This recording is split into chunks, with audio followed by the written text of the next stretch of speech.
temperature of a unit mass.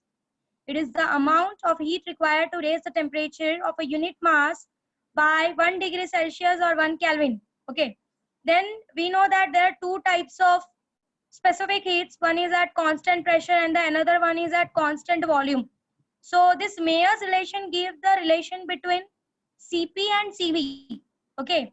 Now it's said, let P be the pressure, V be the volume, and T be the temperature of an ideal gas of n moles of molecules. Okay. So I can consider that n mole to be 1 mole to just have a simple equation. Okay. Now we know that the amount of heat that you are giving is used for two purposes. One is for changing the internal energy and the another is for the work done. This is your thermodynamics, first law of thermodynamics. You will study this in first law of thermodynamics again. Okay. See कि जो भी आप heat देते हो दो part में use होता है. One is your change in internal energy and the another one is the work done. Okay. Now let us have an condition that the amount of heat which you are giving is you are giving at a constant volume, means your volume is not being changed.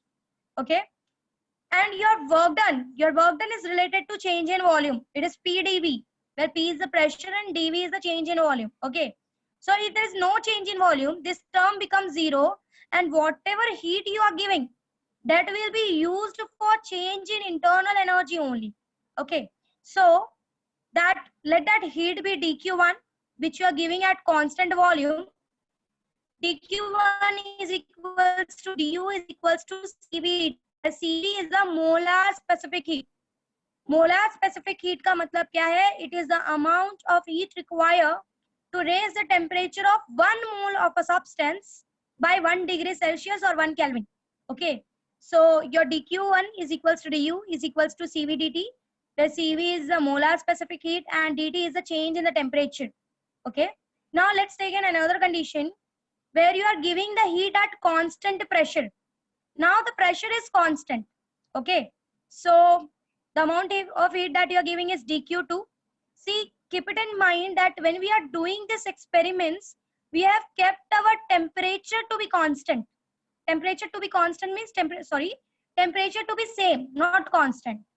The temperature at both the phases, both the conditions is same. Okay. So you know that internal energy only depends on the temperature. So if the temperature in both the conditions are same, then the internal energy here also will be same as the earlier one. So dQ2 is equals to du plus PdV. Now this PdV will not be zero because there will be change in the volume. You have kept the pressure to be constant. And this whole equation du plus PdV will give you Cp dt, where Cp is the molar specific heat at constant pressure and dt is the change in the temperature. Okay, you'll prove this in thermodynamics. You'll get this derivation that how du plus PdV will give you Cp dt. This is there in thermodynamics.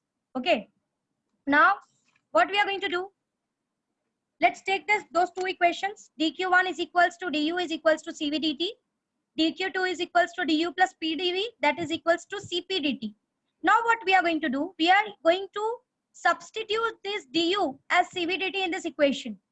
We got the equation as, you have substituted du as Cv dt plus PdV is equals to Cp dt. Now what? इसको यहाँ पर लेकर आओ. This becomes PdV is equals to Cp dt minus Cv dt. Common करो dt. Now PdV है. We know PV is equals to RT. और हम ये कौन से केस में चल रहे हैं जहां पर हमने प्रेशर कांस्टेंट रखा हुआ था. So PV is equals to nRT and N is equals to 1 mole. So PV is equals to RT. Take a derivative on both the sides. Derivative of a constant, आपको पता है, आप आगे जाके derivative in chain rule पढ़ोगे. Already आपने पढ़ा भी है. So P dV बन जाएगा and R dt बन जाएगा. एक्चुअली में होता ये है इसमें कि जब आप डेरिवेटिव लेते हो ना तो दोनों का डेरिवेटिव लिया जाता है. एक बार ये ऐसा कुछ बनता है, प्लीज ध्यान से देखो कि कुछ नया समझा रही हूँ रिलेटेड टू डेरिवेटिव. जब आप पीडीवी का डेरिवेटिव लेते हो तो एक बार इसका डेरिवेटिव लोगे ये रुकेगा, एक बार इसका डेरिवेटिव लोगे ये रुकेगा. ठीक है. तो जब आप डेरिवेटिव लोगे, समझो आपने पी को डेरिवेटिव पी ऐसे लिया और डीवी का डेरिवेटिव वी का डेरिवेटिव लिया. दूसरी बार में आप क्या करते हो, वी को ऐसे ही रखते हो और डीपी का डेरिवेटिव लेते हो. बट तुमको पता है कि कांस्टेंट का डेरिवेटिव हमेशा क्या होता है, जीरो, क्योंकि डेरिवेटिव का मतलब होता है चेंज, और कांस्टेंट बोल दिया तो मतलब there is no change. So when there is no change तो derivative of a constant becomes zero. या आप पढ़ोगे कि जब भी आप कांस्टेंट का डेरिवेटिव लेते हो इट बिकम जीरो, तो ये पूरा टर्म क्या हो जाता है, जीरो, और आपके पास p dv plus v dp में सिर्फ p dv बच जाता है. This is the explanation of this. Same यहाँ पर भी होता है r dt. आप r का भी डेरिवेटिव लेते हो, बट r का derivative is constant, sorry r is a constant, so it's derivative is zero, so दूसरा वाला टर्म जीरो हो जाता है. तो बच क्या जाता है, सिर्फ p dv is equals to r dt. ठीक है, so I'll substitute this p dv as r dt and I got the equation as cp minus cv is equals to r, which is also known as Mayer's relation. Are you clear everyone? सब चीजें clear है? Okay, now I'm going ahead. Next, now ये जो ऊपर के जो equations लिए गए, your thermodynamic equation, first law, dq is equals to du plus p dv. Okay, so keep it in mind कि ये जो हीट है, this heat is measured in what? What is the unit of a heat? Anyone know here? What is the unit of a heat?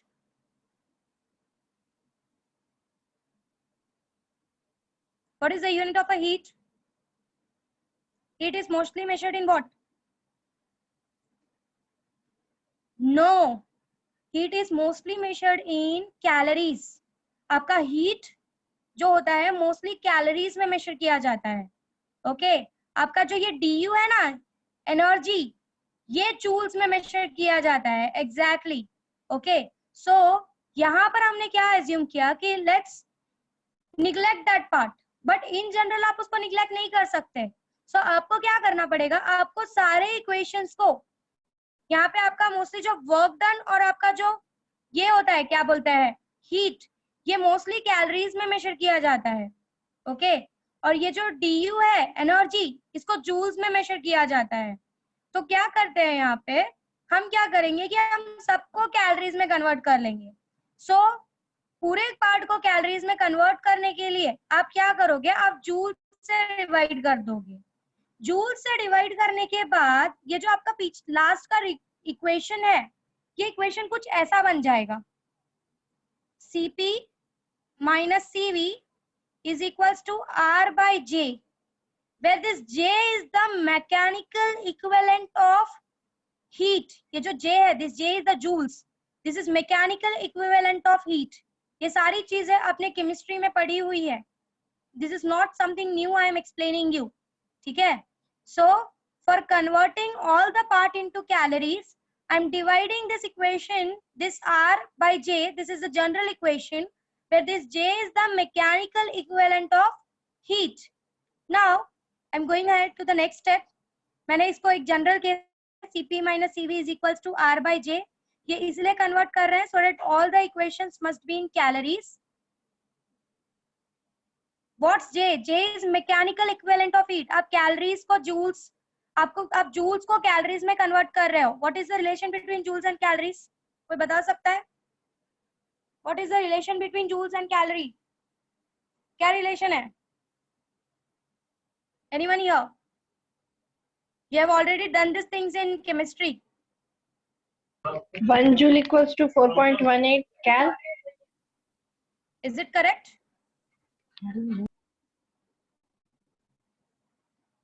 Okay. Yeah, 1 joule is equals to 4.18 calories. So that's Right. what we are doing here. We are converting this part, we are taking a mechanical equivalent so that we are converting this part into calories. हम सबको calories में convert कर रहे हैं. So here this joules is just representing a mechanical equivalent of heat. ठीक है? Are you clear? Ma'am So but Cp joule minus, like क्यों लाया इधर, क्या जूल का क्योंकि काम हम क्या है? ऊपर सी, क्यों नहीं है ऊपर का पार्ट सी. ऑलवेज रिमेम्बर, ये एज्यूम किया गया कि सबके सब, ये जब इक्वेशन डिराइव किया गया तो ये एज्यूम किया कि सबके सब कैलोरीज में है, बट सच में सबके सब कैलोरीज में है कि नहीं. आपका जो एनर्जी होता है वो जूल्स में होता है. तो ये पार्ट आपको इम्प्रूव करना पड़ा नीचे जाकर. You have to improve this part. तो इसीलिए आपने यहाँ पे R/J टर्म लिया, क्योंकि you have to improve that above one and you have to show in general case that joules and calories is not the same. अगर आपने energy को जूल्स में लिया है तो you need to convert into calorie. So for those conversion, इन लोगों ने आपको in your syllabus आपको conversion नहीं दिखाया गया. Directly what they have done, they have taken a general equation where they show that this R is divided by J so that the above equation is represented in the terms of calories. तो वही So J का your value CP minus ना CV. Ma'am, क्या? J का value वही लिख देंगे 4.184 calories. That you will use in formulas.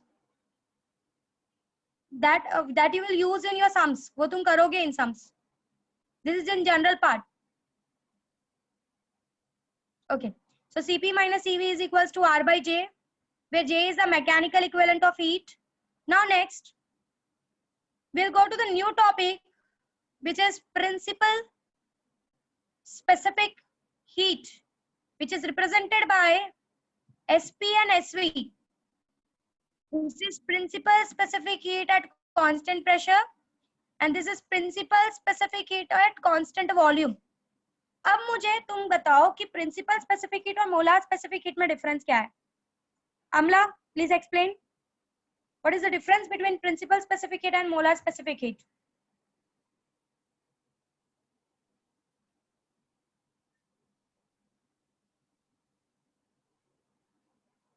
What is the relation between principal specific heat and molar specific heat?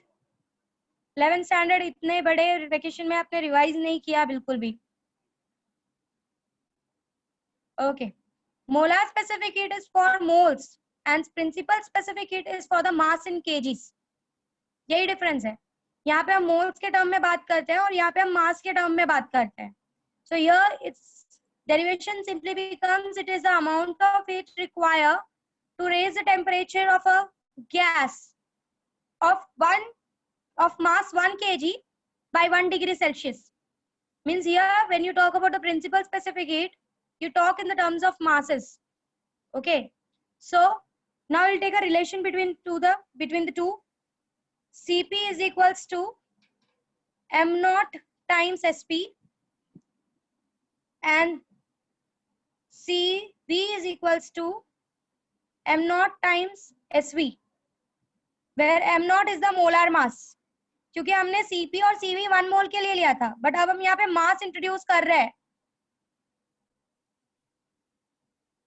नहीं, सिर्फ गैसेस का नहीं. सी when you talk about the specific heat, कोई भी substance का होगा वो.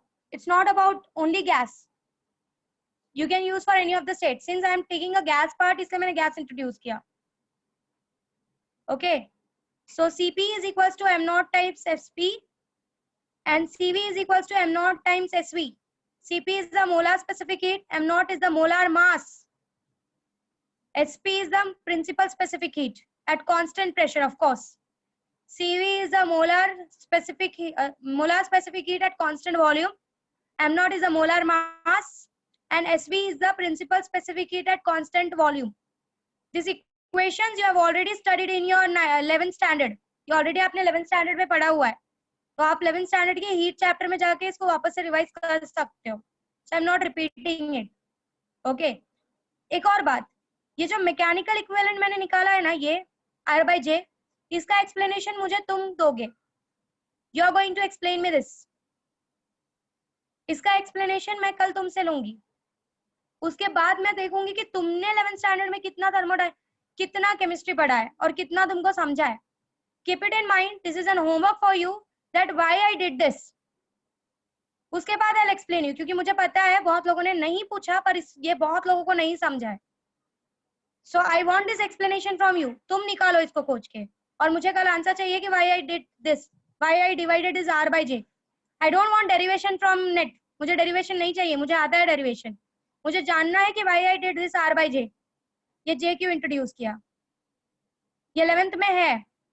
11th में नहीं, सर ने भी काफी टाइम तुमको ये जूल्स एंड कैलोरी कन्वर्जन समझाया होगा जब आपने ऐसे कोई चैप्टर्स किए होंगे. You have to find it. Okay.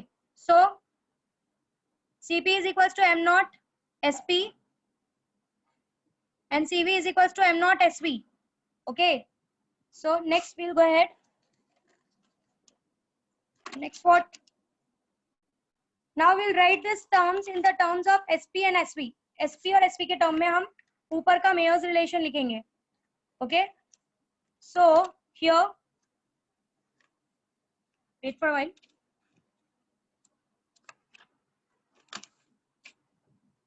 So we'll write the equation as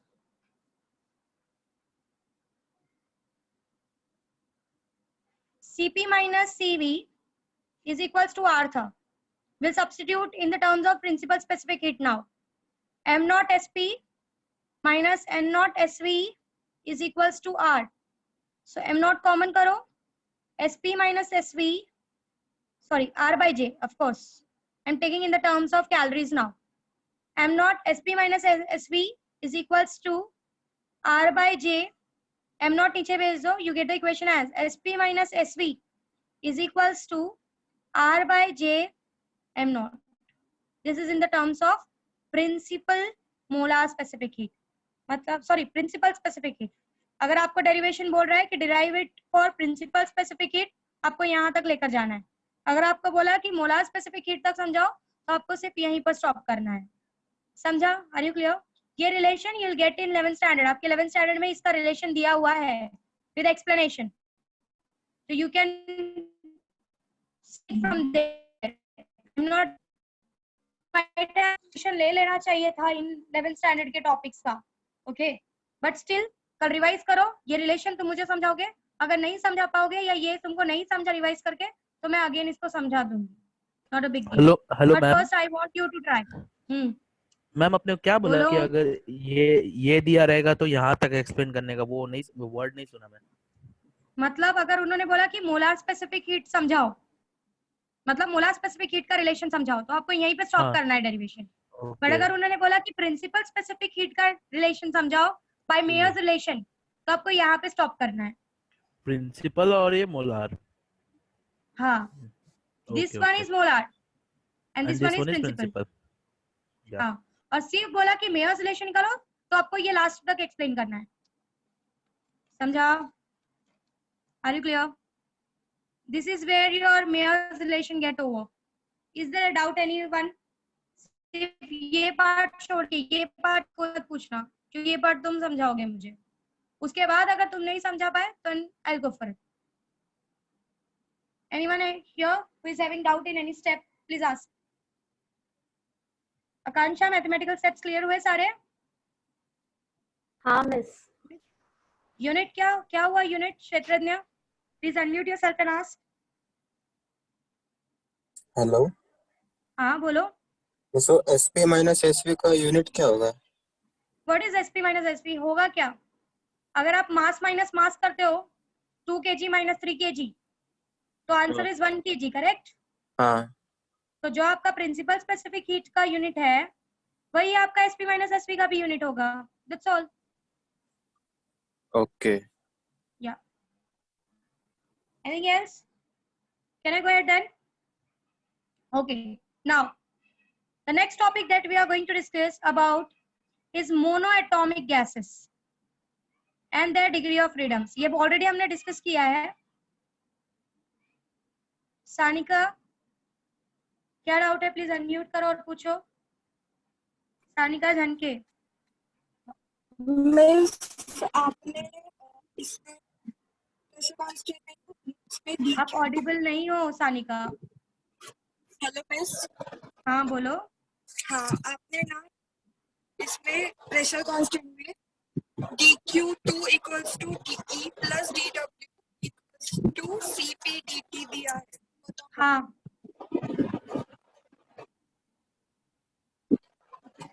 Sanika, you are not audible to me. Hello. हाँ बोलो. हाँ मिस, आपने नोट्स दिया है ना, हाँ उसमें 4 पॉइंट है ना. हाँ हाँ, तो उसमें प्रेशर पहले अपन वॉल्यूम कांस्टेंट करते हैं, फिर प्रेशर कांस्टेंट करते हैं ना. तो हाँ, वो प्रेशर कांस्टेंट में नोट्स में de plus dw equals to cp dt दिया है, वो बताओ ना. कुछ नहीं है वो dq. वहां पे मैंने क्या किया, यहाँ पे आपको समझाते वक्त मैंने नोटेशन में de को सिर्फ du ले लिया, समझे? हाँ मिस हाँ। पीडब्ल्यू को मैंने पीडी भी लिया, ये समझाने के लिए कि उस वे में भी इक्वेशन लिखा जा सकता है, नोट्स के वे में भी, बट हाँ सिर्फ नोट्स के वे में समझाती है आपको तो आपको चीजें नहीं समझती, इसीलिए मैंने उसको अच्छे से एक्सप्लेन करके एक्सप्लेनेशन के टाइम पे समझाया, ओके। समझा? हाँ यू हाँ can represent the internal energy by DU also, कहीं कहीं पे आपको इंटरनल एनर्जी डीयू से रिप्रेजेंट करवा देगा और कहीं कहीं पे आपको इंटरनल एनर्जी डी के रिप्रेजेंटेशन से दे देगा, ठीक है? तो आपको पता होना चाहिए कि इंटरनल एनर्जी दोनों से रिप्रेजेंट होता है, समझ में आया? हाँ मिस, थैंक यू। या okay, now will go ahead with the monoatomic gas. इसकी डिग्री ऑफ फ्रीडम निकालेंगे और with the help of Cp minus how we can calculate its Cp and Cv ये फाइंड आउट करेंगे। अगर आपको याद हो जब हमने स्पीड ऑफ साउंड पढ़ा था, हमने गैमा निकाला था which was your adiabatic constant Cp by Cv, वहां पे मैंने डायरेक्ट मोनोटॉमिक के लिए 5/3 आंसर ले लिया था और मैंने कहा था कि अभी फिलहाल तुम सिर्फ एक्सेप्ट कर लो कि gamma is Cp by Cv which is equals to 5/3 for monoatomic gas. आज हम वो प्रूव करेंगे कि 5/3 कैसे आता है, ठीक है? Will calculate Cp, we will calculate Cv and then we will go for gamma. ये सारी चीजें हम इसमें डिस्कस करने वाले हैं। So for monoatomic gases I am going, हमको पता है मोनोएटॉमिक गैस में जो एनर्जी होती है, यू नो कि it only consist of 3 translational configuration, या you can consider it consist of 3 translational kinetic energy, जिसकी वजह से इसकी जो एनर्जी हो जाती है in total internal energy it is given by 3/2 kBT, या इसको इस फॉर्म में भी लिख सकते हो 3/2 Na dot R dot T, इससे भी रिप्रेजेंट किया जाता है, करेक्ट? बिकॉज Na क्या है, what is the relation of Na, what is the relation of Na dot kB, sorry, I did a mistake here. So you know that your energy is given by 3/2 Na kBT, ठीक है? Correct? अगर मैं यहाँ पे इसको 1 मोल ले लूँ तो बात अलग है, otherwise your formula is given bye E is equals to 3/2 Na kBT, ठीक है? This Na into kB, this part, this Na into kB is also given as 3/2 RT, ठीक है? नाउ एनर्जी 3/2 RT हो गया। Let's go ahead. आपका जो CV होता है, अभी हमने पीछे देखा, CV is what, your DU is equals to CV dt when you kept your volume constant, ठीक है? सो यहाँ पे DU is your energy and this is also energy, this are the different symbols, that's all.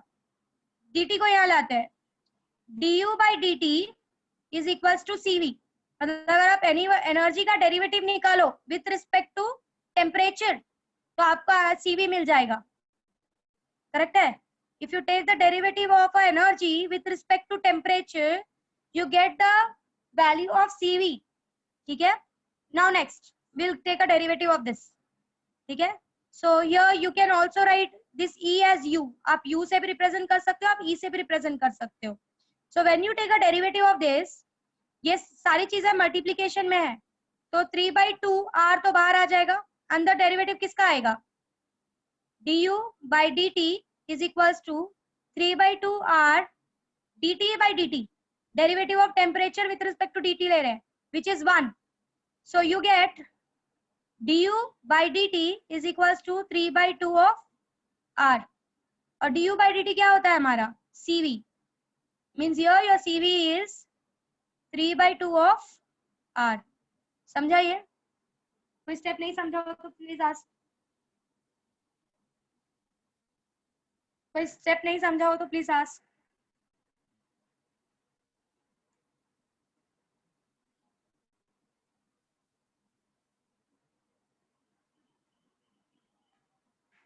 Repeat. Ma'am derivative repeat करो ना। हाँ okay okay, ध्यान से देखो, energy of a monoatomic gas, जब हमने 1 मोल लिया था तो 1 मोल लिया था तो हमने you know energy 3/2 Na kBT। अब मैं यहाँ पे 1 मोल लेके बात नहीं कर रही हूँ, मैं Na के टर्म्स में, मतलब एवोगैड्रो, 1 मोल के बदले मैं एवोगैड्रो नंबर ले रही हूँ, you know your moles can be converted into Avogadro number, So your energy is equals to, अब जनरल इक्वेशन लिया है मैंने, so energy is equals to 3/2 Na kBT. जब हम सिर्फ kBT बोलते थे तो वहां पे हमने कंसीडर कर लिया था खुद से कि we were talking about 1 mole, but now this is a general equation, so E is equals to 3/2 Na kBT. 3/2 क्यों आया ये समझा होगा, करेक्ट, क्योंकि इसके 3 ट्रांसलेशनल काइनेटिक एनर्जी होती है. आपका एनर्जी को रिप्रेजेंट करने के 2 सिंबल होते हैं, आप U से भी रिप्रेजेंट कर सकते हो, आप E से भी रिप्रेजेंट कर सकते हो. So this is equals to 3/2. You know Na into kB क्या होता है, R, करेक्ट, ठीक है. सो U is equals to E is equals to 3/2 RT. Na kB is RT. Now हमने अभी पीछे देखा था कि du क्या होता है हमारा at constant volume. What is du? du is your CVDT, correct है ना. सो आप क्या करोगे, इस dt को नीचे लाओगे, तो अगर आप du/dt निकालो तो you will get a CV. इसका मतलब क्या है, what does this mean? This is an derivative. Derivative का मतलब क्या होता है, means you are taking a derivative of u, you are taking a derivative of energy with respect to temperature. When you take the derivative of energy with respect to temperature, you get CV. ठीक है. Now मेरे को पता है मेरी energy क्या है, 3/2 RT है ना. I'll take a derivative of this. So अगर I'm taking derivative on both the sides, ये साइड क्या बन गया, du/dt. दूसरा साइड क्या होगा,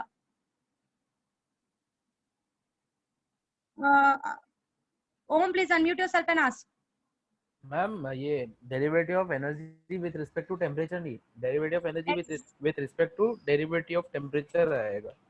No, no, no, no. It simply means derivative of energy with respect to temperature. That's all. नीचे dt. dt का मतलब वो पूरा ओवरऑल उसी चीज को रिप्रेजेंट कर रहा है, ये पूरा एक ही फंक्शन है. d/dt is a function which is known as derivative. It simply means we are observing change in du का मतलब क्या है, change in u. We are observing change in u with respect to change in temperature. So ये d/d है ना, ये जो पूरा एक पार्ट है d/dt, it's a function. हाँ वो एक फंक्शन है, बराबर समझा. सो ऐसा अलग अलग नहीं बोला जाता, simply you can say derivative of u with respect to temperature. समझ में आया? हाँ ma'am, continue. Okay. So I am taking derivative on both the sides. This becomes du/dt. ये जो u है, ये जो एनर्जी है, this becomes du/dt is equals to, अब ये 3/2 r, ये मल्टीप्लीकेशन में है तो 3/2 r तो यहाँ पर बाहर आ जाएगा. किसका डेरिवेटिव निकलेगा, सिर्फ dt/dt का. And derivative of t with respect to temperature, खुद के रिस्पेक्ट में ही वो डेरिवेटिव निकाल रहा है. सो जब कोई चीज खुद के रिस्पेक्ट में डेरिवेटिव निकालती है उसका आंसर होता है 1. कांस्टेंट के रिस्पेक्ट में निकालती है तो आंसर होता है 0. खुद के रिस्पेक्ट में निकालती है तो आंसर होता है 1. So this dt/dt becomes 1 and your du/dt simply becomes 3/2 of r, which is also known as CV. तो आपका CV का वैल्यू कितना आ गया for monoatomic gas, it is 3/2 of r. समझा? Are you clear? किसी को कोई डाउट है तो पूछो please. Please unmute yourself and ask. ऐसा मत सोचो कि देख लेंगे समझ जाएगा, नहीं. Please ask if you have. Okay, I am assuming सबको समझ में आ गया. नाउ नेक्स्ट इज, हमको पता है कि by Mayer's relation Cp minus Cv is equals to R. हमारे पास Cv है in the terms of R, 3/2 R. We'll substitute Cv here. So Cp minus 3/2 R is equals to R. तो यहाँ पर जब आप सॉल्व करोगे you'll get the Cp as 5/2 R. आपका Cv कितना आया, 3/2 R. आपका Cp कितना आया, 5/2 R. Okay. So your Cv 3/2 R, energy का डेरिवेटिव निकाल के with respect to temperature, Cp by Mayo's relation you got 5/2 R. और गैमा क्या होता है, gamma is Cp by Cv. When you take the ratio you'll get the answer as 5/3. समझा? Which where this gamma is known as adiabatic constant, which is the ratio of molar specific heat at constant pressure to the molar specific heat at constant volume. Are you clear? Should I go ahead with the diatomic? Okay, now I'm going ahead with a diatomic molecule. ध्यान से.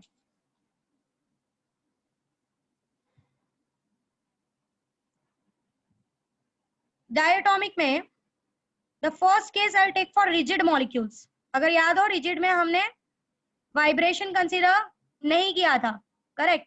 For rigid molecules. अब total energy of a diatomic molecule is given by 5/2 Na kBt, which is also known as, which can be also written as 5/2 RT. ठीक है? Again मुझे पता है du, this E can be represented as U as well. See, मैं दोनों symbol से represent कर रही हूँ कि आपको कंफ्यूजन ना हो. ठीक है? किसी बुक में E यूज करेगा, किसी बुक में U यूज करेगा. So du is equals to, you know, it is CVDT. du by CVDT, sorry, du by dt is equals to CV. मैं सारे steps repeat कर रही हूँ. Take a derivative of this energy with respect to temperature. Taking derivative on both the sides, this becomes du by dt is equals to 5/2 R. Constant है, बाहर रह जाएगा. This will be again dt by dt. Same divide हो रहा है. So you get the equation as du by dt is equals to 5/2 of R. और ये पता है हमको क्या होता है. This is your CV. Now according to the Mayer's relation, this is very important. ना please ध्यान से एकदम समझो. According to the Mayer's relation, Cp minus Cv is equals to R. Cp minus 5/2 of R is equals to R. So Cp is equals to, इसको यहाँ ले जाओगे, this will simply become 7/2 R. Now for diatomic gases, adiabatic constant gamma is given by Cp by Cv. अब इन दोनों को divide करोगे, 7/2 R divided by 5/2 R. You'll simply get 7/5. समझा? So for monatomic it was 5/3. For diatomic it is 7/5. 7/2 नहीं, 7/5. Ma'am divide किया है. Cp को और 7/2 ये सब. हाँ. थोड़ा लेफ्ट साइड का दिखाओ ना, एक बार नहीं समझा मैं. क्या नहीं समझा? CV आपका 5/2 आ रहा है, समझा? हाँ हाँ. ओम ये समझा? हाँ. थोड़ा मैम, थोड़ा book left side. CP minus CV R होता है. थोड़ा सा नहीं दिख रहा है प्रॉपर. अरे ओम ये यहाँ चला जाएगा. ओके. दिख रहा है? CV. हाँ. ये यहाँ चला जाएगा. This is R plus 5/2 R. हाँ. आप ऐड करोगे तो आपको 7/2 R मिलेगा. 7/2 R. हाँ बराबर. आप गैमा लोगे Cp by CV. समझ गया. It becomes 7/5. For monatomic it was 5/3. For diatomic it is 7/5. Are you clear? Yes. किसी को कोई डाउट है तो please ask. These cases are important because कल मैं ये सारे केसेस का आज तक मैंने जो भी पढ़ाया है मैं कल उसका ओरल लेने वाली हूँ. Because almost आज चैप्टर के बहुत इंपॉर्टेंट पार्ट्स खत्म हो जाएंगे. सिर्फ एक स्मॉल पार्ट बचेगा and then sums. Is there any doubt or should I go ahead for polyatomic? Is there any doubt or should I go for polyatomic? Hello Okay. Miss, पूछो, बोलो. वो are उधर गया तभी 7/2 आर हुआ ना? हाँ वो R नहीं, पूरा 5/2 R गया है उधर. हेलो, वो दिख नहीं रहा है. नहीं दिख रहा है? हाँ. क्या नहीं दिख रहा है? आपको समझ में हेलो? नहीं आ रहा है कि ऐड कैसे किया है? मतलब वो आर उधर, वो पाई बाय 5/2 मिस. R उधर जाएगा. क्या कंफ्यूजन है? R plus 5/2 हो जाएगा. दिस इक्वेशन में आगे का एक इक्वेशन मेरे को लगा हाँ. छोटे बच्चों जैसे हो तुम लोग यार, सीरियसली. इतना छोटा एक्सप्रेशन मुझे लगा तुम लोग ऐड कर लोगे. Okay miss. नहीं हो. पॉलीएटॉमिक का मतलब होता है जिसमें 2 से ज्यादा मॉलिक्यूल्स हो. जैसे कि ammonia NH3. More than 2 molecules are known as polyatomic. I am coming to that. Please don't confuse the people here. Ma'am देखो. But hello ma'am. रुको. Let me clear one. जो पीछे का डाउट है उसके बाद मैं तुमसे बात करती हूँ. Cp minus Cv is equals to R. Cp minus 5/2 R is equals to R. ये पूरा टर्म यहाँ जाएगा.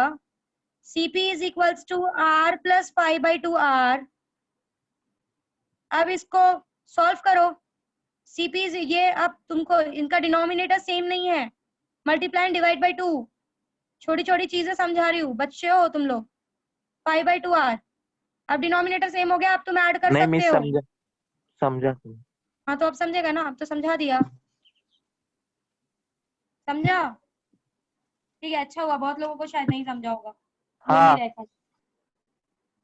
हाँ पूछो, हम क्या डाउट है, जल्दी पूछो। मैम गूगल के हिसाब से तो लाइक गूगल में क्या दिया है कि but even ions of two atoms are commonly referred as polyatomic. I don't know Google ने क्या दिया है। तो गूगल की सारी बात सच होती ना तो अभी तक कोरोना वायरस का इसलिए सारा मेडिसिन निकल चुका होता। अच्छा, इसलिए मैं पूछा कि तुमने डायटोमिक क्या भी फिर पढ़ा है रहना मुझे पता चाहिए नहीं क्योंकि है। अगर लोग दो बोल रहे हैं तो। एक नहीं, मिनट, मैं 2 पढ़ा से मैम, मैं ज्यादा तो आर्टिकल भेजता हूँ सर को। हाँ नहीं, तुम उन लोगों ने आर्टिकल क्या भेज बोला, दो, हाँ वो मैं आपका देख। स्टेटमेंट करेक्ट है। हम्म, उन्होंने ये मैम एक मिनट सुनो ना, उन्होंने ये भी बोला कि लेकिन जो दो जिसमें रहता है ना उसको भी कॉमनली हम लोग पॉलीएटॉमिक बोलते हैं। बोल सकते हो, नो प्रॉब्लम। सी, जब 2 या 2 से ज्यादा होता है तो आप उसको प्लूरल में तो कंसिडर करना स्टार्ट कर ही देते हो ना। हाँ बट आप 2 को इजीली पढ़ सकते हो, पर आपका जो पॉलीएटॉमिक है ना उसको इजीली पढ़ पाना इतना इजी नहीं है, क्योंकि उसके जितना स्ट्रक्चर कॉम्प्लेक्स होता जाएगा उसका वाइब्रेशंस और उसका रोटेशन भी उतना ही कॉम्प्लेक्स होता जाएगा। ठीक है, बराबर। सो इसीलिए 2 तक को आपको इजीली समझाया जाता है, सॉल्व करके दिया जाता है, और पॉलीएटॉमिक के लिए जनरल केस ले लिया जाता है, which I am explaining you now. समझा? हाँ मैम। तो मोस्टली अगर जिन गैसेस के पास 2 एटम से ज्यादा मॉलिक्यूल्स है, मतलब 2 कॉम्बिनेशन से ज्यादा है, तो उसको हम पॉलीएटॉमिक में कंसीडर कर लेते हैं। For example your NH3 that is ammonia, और many more are there, O3 that is ozone.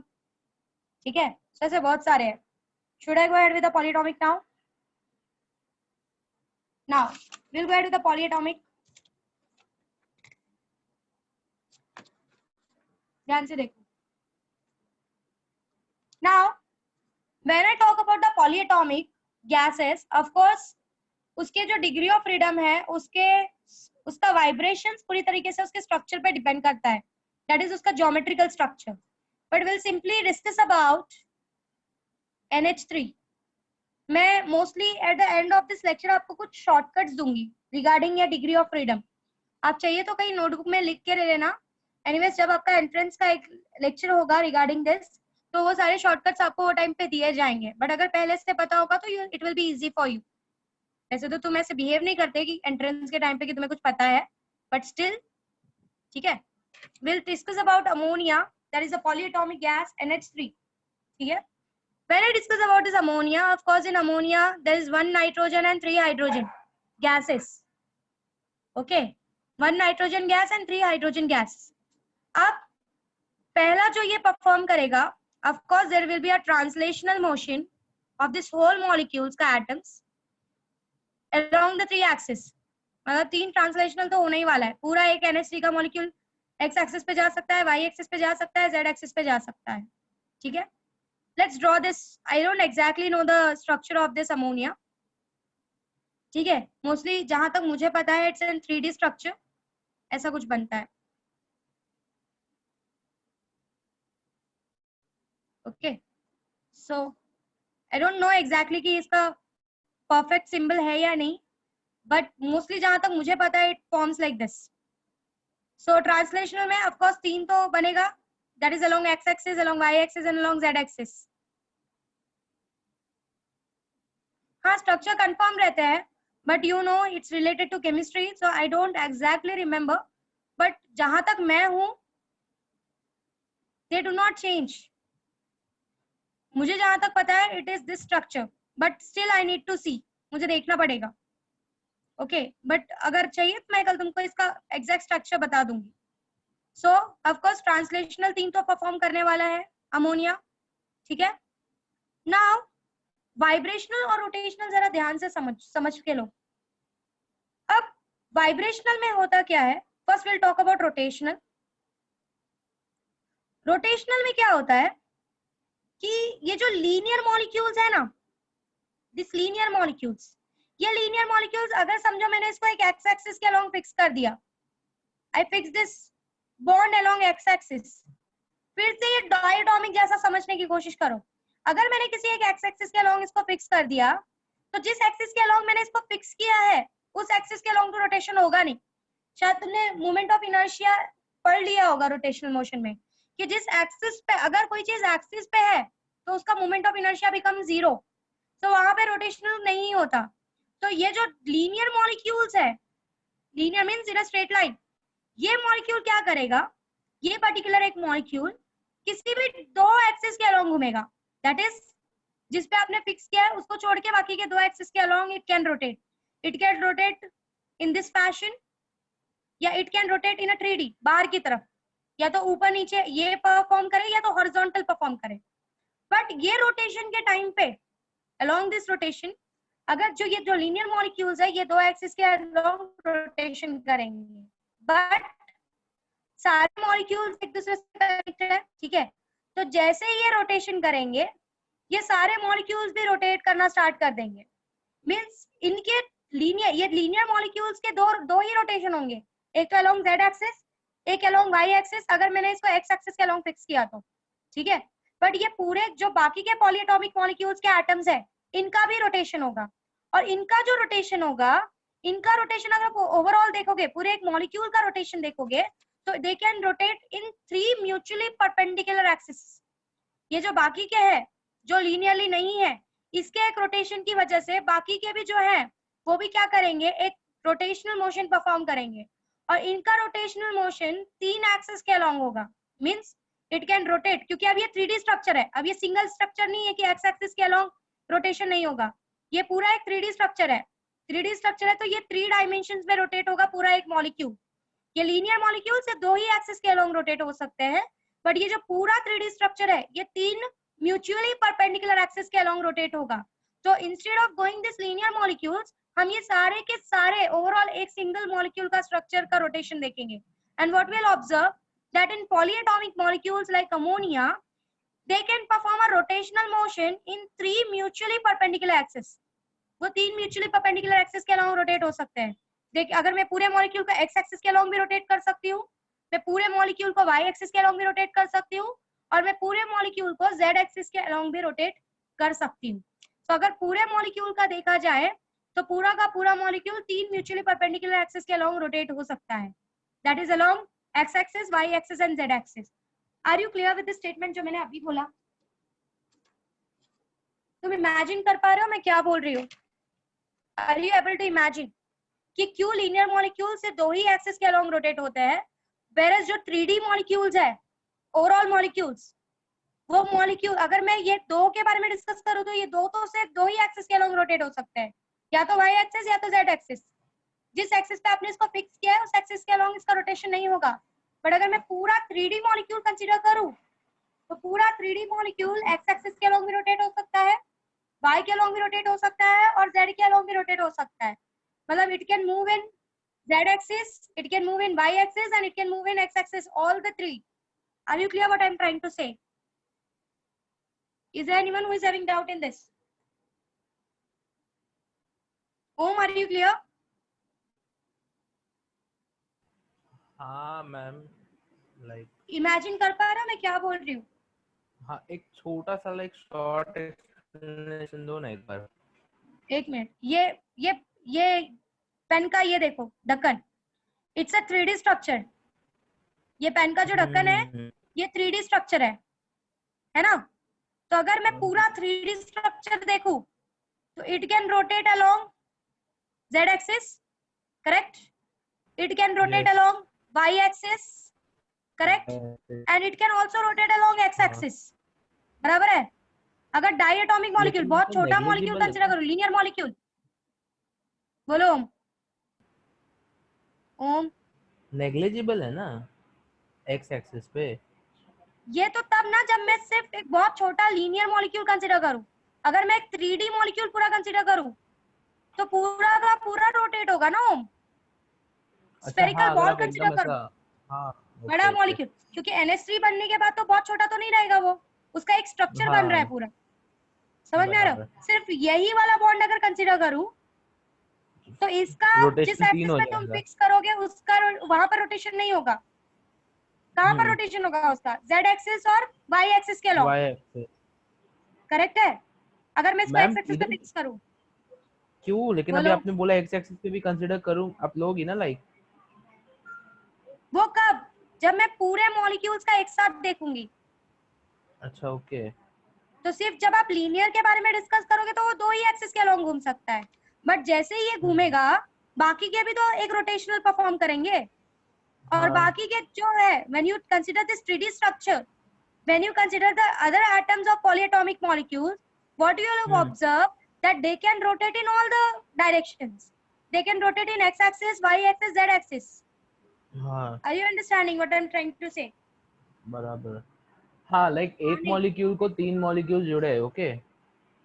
हाँ हाँ तो ये लोग एक्स, हाँ बराबर मैम, एक्स पे भी होंगे, वाई पे भी होंगे, जेड पे भी होंगे, और वो कंसीडर की कर सकते हैं क्योंकि बड़े हाँ बड़े मॉलिक्यूल्स है एंड मॉलिक्यूल्स भी ज्यादा है ना एग्जैक्टली exactly. अगर आप सिर्फ इतने का ही सुनो, इतने का ही समझोगे तो ये जो लीनियर मॉलिक्यूल है इसका तो दो ही रोटेशन होगा, हाँ along axis along z axis. अगर समझो मैंने इसको y ले लिया तो ये दो रोटेट होगा, along x axis and along z axis, Z ठीक एक्सिस। है? करेक्ट। जिस पे हाँ हमने रखा है ये लीनियर मॉलिक्यूल वहां पे तो रोटेट नहीं होगा, बट वहीं पे अगर आप इसके रोटेशन के साथ आप पूरे मॉलिक्यूल का रोटेशन देखो तो तीनों तो पूरे हाँ पूरे मॉलिक्यूल्स का जो रोटेशन होगा वो एक्स एक्सिस के अलॉन्ग भी हो सकता है, वाई पे वाई भी, एक्सिस के अलॉन्ग भी हो सकता है, जेड पे भी, और जेड Z एक्सिस के अलॉन्ग भी हो सकता है। हाँ। इमेजिन तुम कुछ इस तरीके से इस ट्री की तरह कर सकते हो, ध्यान से देखो। वो एक डॉट और ना लाइन 3 करो, एक डॉट हाँ कनेक्टेड, देखो एक ऐसा कुछ एक कंसीडर करो, 2 और ठीक 3 है? बस। हाँ तुमने या फिर take it as a diatomic molecule, ये दो कंसीडर करो जिससे बाकी के तीन अटैच्ड है, दो और अटैच्ड है, ठीक है? एक काम करो इसका रोटेशन फिक्स कर दो तुम, फिक्स्ड इट्स रोटेशन, तो ठीक है? y और z ऊपर हो गया पहला। हाँ तो ये किसी भी डायरेक्शन में रोटेट कर सकता है, you can rotate it like this, हाँ ये दो मॉलिक्यूल तो फिर कैसा भी करेंगे, है ना? ये दो तीनों पे मॉलिक्यूल्स को रोटेट फिक्स किया है तुमने, बट ये जो बाकी के अटैच्ड है ये तीनों तरीके से रोटेट तीनों हो सकते हैं। एक्सिस पे। तुम हाँ इसको हाँ ऐसा हाँ घुमा सकते हो, तुम इसको ऐसा घुमा सकते हो, करेक्ट? या वही तुम वही इसको तीनों अलोंग एक्सिस एक्स पे। एक्सिस घुमा सकते हो। तो ये पूरे बाकी हाँ के जो स्ट्रक्चर्स हैं ये बाकी के तीनों जगह पे भी रोटेट करेंगे, but when you talk about linear molecules it can only rotate along two axis. तो 2 ओवरऑल एक्सिस जब रोटेशन देखा गया सारे के सारे मॉलिक्यूल्स का तो तो 3 है ट्रांसलेशनल बराबर, भी 3 मिला और रोटेशनल भी कितना मिला? 3 मिला। 3। समझाइए। हाँ हाँ अमला अनम्यूट करो अपने आप को और जरा समझाओ मैंने क्या समझाया। Hello ma'am. हाँ मैम जो सपोज NH3 मॉलिक्यूल लिया तो उसमें जो एक बॉन्ड है अगर हमने उसको फिक्स किया तो वो सिर्फ दो ही एक्सिस पे वो रोटेट हो सकता है। एग्जैक्टली लेकिन अगर हम लोगों ने वो पूरा मॉलिक्यूल कंसिडर करेंगे तो वो सिर्फ एक ही बॉन्ड फिक्स है, लेकिन बाकी उससे जो अटैच्ड मॉलिक्यूल है, अटैच्ड एलिमेंट है, वो तो रोटेट करेंगे ना।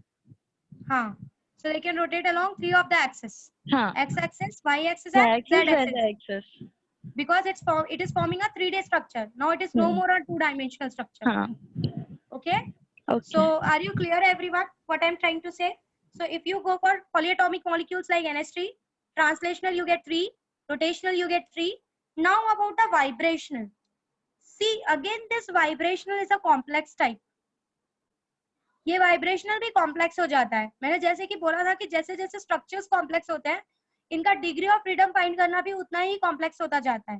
आई वाइब्रेशन में अगर तुम कंसीडर करो, लेट्स कंसीडर द वाइब्रेशन, यहाँ पर बीच में वाइब्रेशन होगा, यहाँ पर भी बीच में वाइब्रेशन होगा, यहाँ पर भी बीच में वाइब्रेशन होगा, ठीक है? सो वाइब्रेशंस बिकम्स कॉम्प्लेक्स, बट हमको ये पता है कि अगर वाइब्रेशन हो रहा है तो एक वाइब्रेशन कितने केविटीज को हेल्प करता है, कितना केविटीज देता है? एक वाइब्रेशन जो है वो 2.5 केविटीज देता है, करेक्ट? क्योंकि एक वाइब्रेशन में एक काइनेटिक एनर्जी होती है और एक पोटेंशियल एनर्जी होती है। तो what we will say, let the number of vibrations, the number of degree of freedom given by vibration be f। अब यहाँ पे हम जनरल कंसीडर करेंगे क्योंकि ये जो वाइब्रेशन है ना ये पूरी तरीके से पॉलीएटॉमिक मॉलिक्यूल्स में ज्योमेट्रिकल स्ट्रक्चर्स पे डिपेंड करता है कि आपका स्ट्रक्चर कैसा है। तो आपको इसके बारे में बहुत डीप में कुछ नहीं है, सिर्फ इतना कंसिडर किया है, इन जनरल कंसिडर कर लो कि कितना कंट्रीब्यूट कर रहा है वो, कितना डिग्री ऑफ फ्रीडम दे रहा है, F. Translational was 3, rotational is 3, and vibration is, let us consider that vibration degree of freedom due to vibrational be F. Now this F can be any of the number. Okay. Is it visible to everyone whatever I'm writing?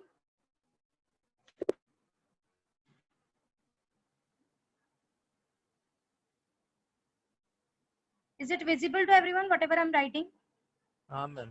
Okay. So for translational it became 3, rotational 3, vibrational we are saying let's that be F, because this F depends upon the geometrical structure और उसके बारे में बहुत deep explanation आपको नहीं है. So we will go ahead in the terms of total energy now.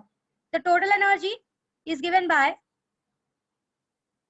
3/2 kBT due to translational, 3/2 kBT due to rotational plus F/2, but यहाँ पे मल्टीप्लाई बाय 2 होगा क्योंकि जितना भी डिग्री ऑफ फ्रीडम होगा वो 2 को कंट्रीब्यूट करेगा.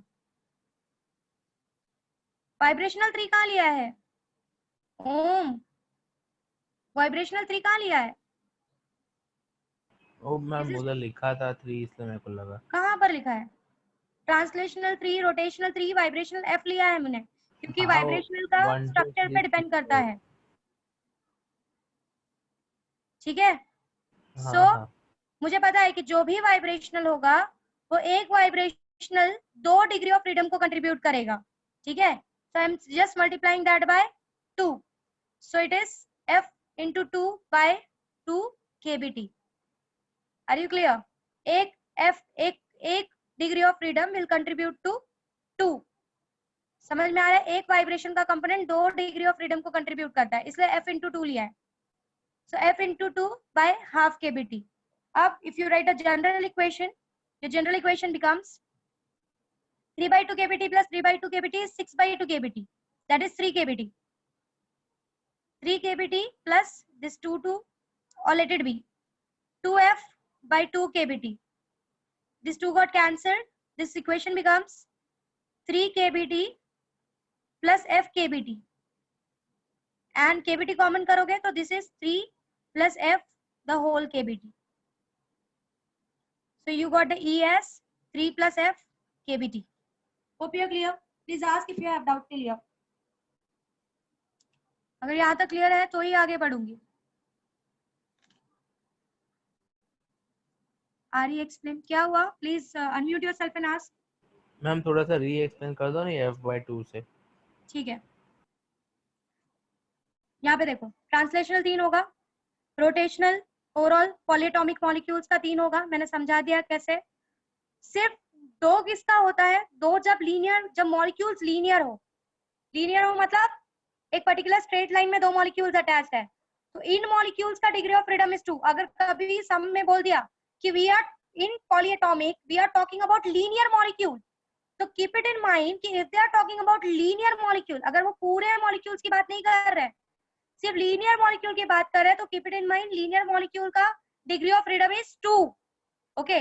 जब पूरे मॉलिक्यूल्स की बात करोगे तो ही डिग्री ऑफ फ्रीडम रोटेशनल में 3 लेना है. समझ में आ रहा है what I am trying to say? And vibrational पूरी तरीके से स्ट्रक्चर पे डिपेंड करता है जिसका एक्सप्लेनेशन आपको ज्यादा नहीं दिया है. So they are saying let takes that vibrational due to vibrational भी F. और मुझे पता है कि एक F जो होगा वो 2 kBT को कंट्रीब्यूट 2/2 kBT ऑफ 2/2 kBT उसको कंट्रीब्यूट करेगा क्योंकि एक वाइब्रेशनल आपकी 2 चीजों को रिप्रेजेंट करता है, काइनेटिक प्लस पोटेंशियल. समझ में आ रहा है what I am trying to say? So in general your total internal energy becomes 3/2 kBT. This is because of translational. 3/2 kBT.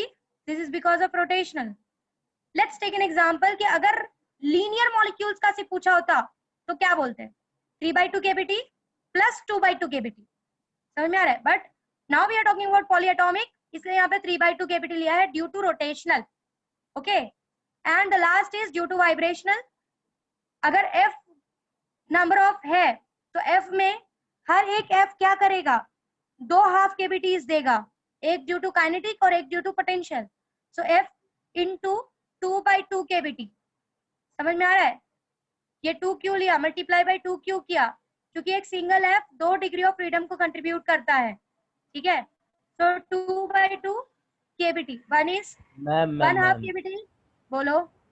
एक एफ 2 केबीटी 2 हाफ केबीटी को करता है, exactly means 2 half KBT plus करेंगे तो 2/2 केबीटी। एग्जैक्टली। तो फिर इसलिए आपने ये 2 तो कट है ना, एफ के नीचे वाला रॉन्ग है ना, वो कौन सा, ये दिस वन ना?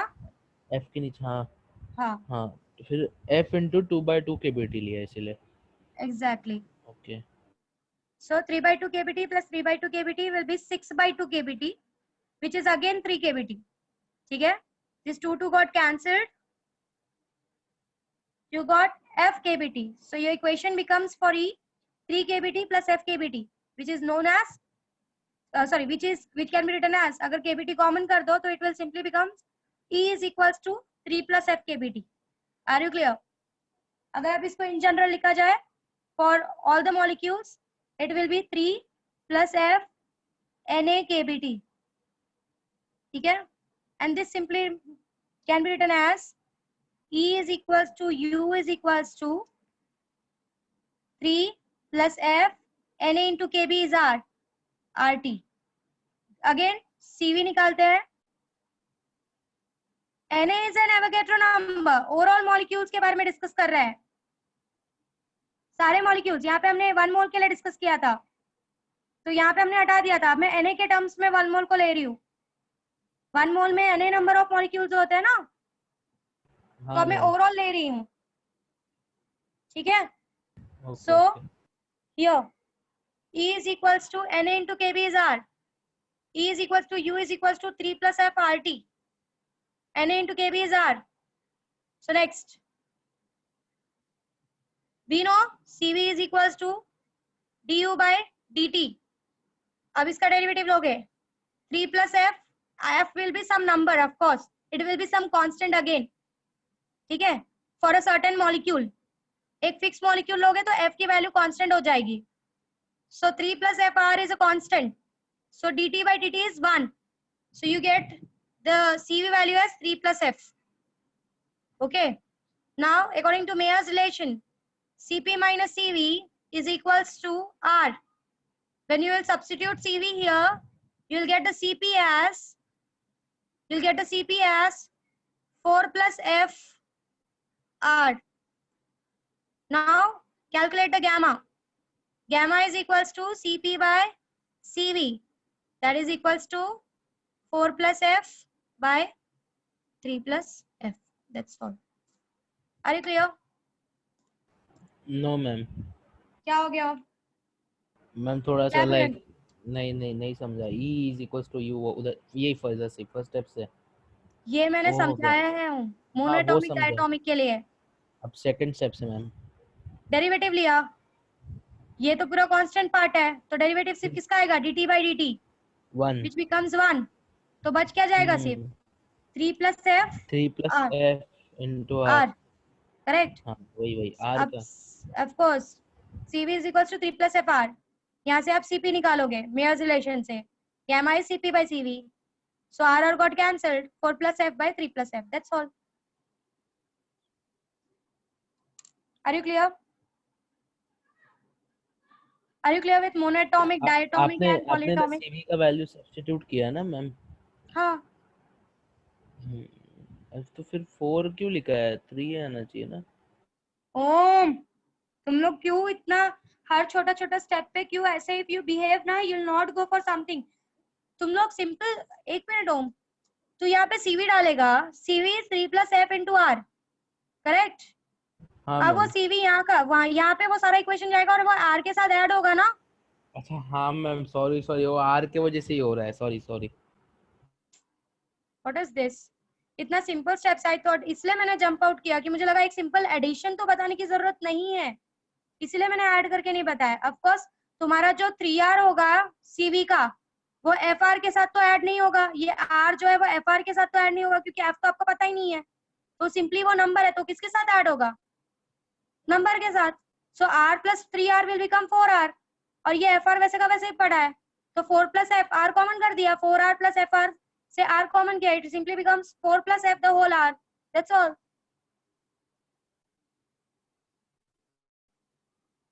Anyone else who is having doubt, please ask. I'll stop your lecture here. If you have any doubt, please ask.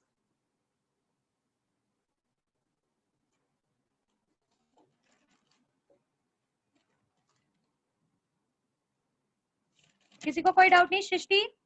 Hello ma'am. हाँ, समझी चीजें? हाँ मैम, वो ये वाला फॉर्मूला, ये वाला डेरिवेशन नहीं समझा।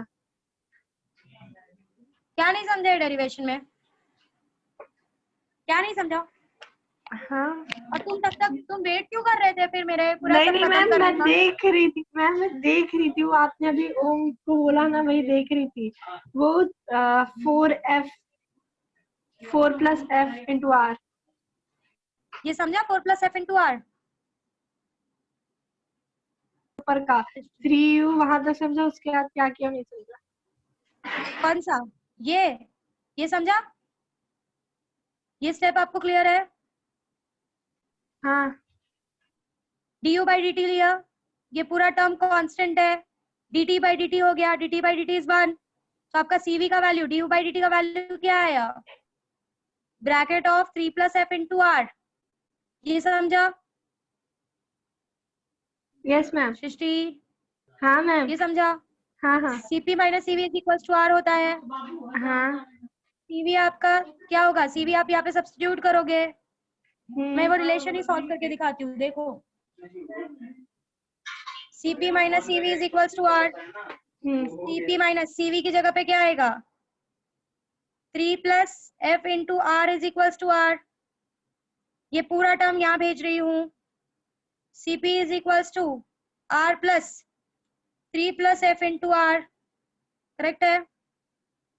cp is equal to r अंदर मल्टीप्लाई कर दो, r plus 3r plus fr, ठीक है? Yes r ma'am. Plus 3r क्या हो जाएगा? 4r, so cp is equal to r plus r, 3r is 4r, 4r plus fr, r common कर दो, cp is equal to 4 plus f into r. r, समझा? हाँ। Is there anyone else who is having doubt? ये समझा हमने f क्यों लिया, ये समझा तुमको? हेलो हेलो, मैं बोलो। समझा। Okay. Is everyone clear कि why I took rotational degree of freedom as 3? Because all other atomic molecules are performing 3 rotational motions which are mutually perpendicular to each other. That is, they are performing rotational motion along mutually perpendicular axes. It's forming a 3D structure now. But if you talk about the linear molecules, linear bonds, the molecules which are linear, again they will perform 2-dimensional, or you can say they will only perform along the rotational motion along the 2 axes. But if you take all the other molecules of polyatomic, it will perform the rotational motion along 3 mutually perpendicular axes. So overall it will be 3.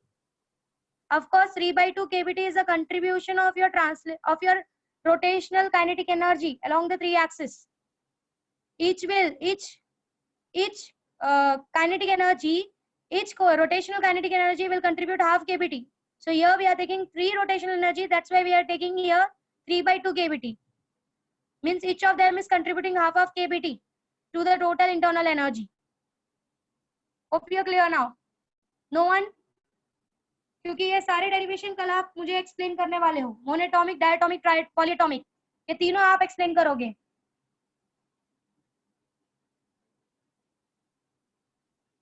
Gamma is equals to 9/7. In diatomic you're talking about. Diatomic पे बोल रहे हो. Who's this? हाँ, okay, समझा तुम कौन सा consider कर रहे हो। मैंने तुमको डायटोमिक में सिर्फ और सिर्फ वो समझाया जो रिजिड वाला था, वाइब्रेशनल वाला मिस हुआ है, वो मैं कल आपको समझाऊंगी। वाइब्रेशनल में ऑफ कोर्स, वाइब्रेशनल में ये याद रखना है कि वाइब्रेशन का भी 2 डिग्री ऑफ फ्रीडम कंट्रीब्यूट होता है। तो वहां पर CV, let's take it homework, आप मुझे सीपी माइनस सीवी जूल्स में कैसे कन्वर्ट हुआ वो समझाओगे। Monoatomic diatomic monoatomic diatomic polyatomic वापस से आप मुझे समझाओगे। You are going to repeat it, though I am going to revise, but आप इस तरीके से प्रिपेयर करना कि आपको समझाना है क्लास को। और तीसरा, कहीं पर लिख के ले लो, डायटोमिक में आपको मुझे डिग्री ऑफ सीपी और सीवी निकाल कर देना है फॉर इंक्लूडिंग वाइब्रेशनल मोशन। समझ में आया होमवर्क क्या है थर्ड वाला? आपको मुझे डायटोमिक मॉलिक्यूल्स में जब वाइब्रेशन कंसिडर करोगे तो उसका सीपी और सीवी क्या आता है वो निकाल के देना है।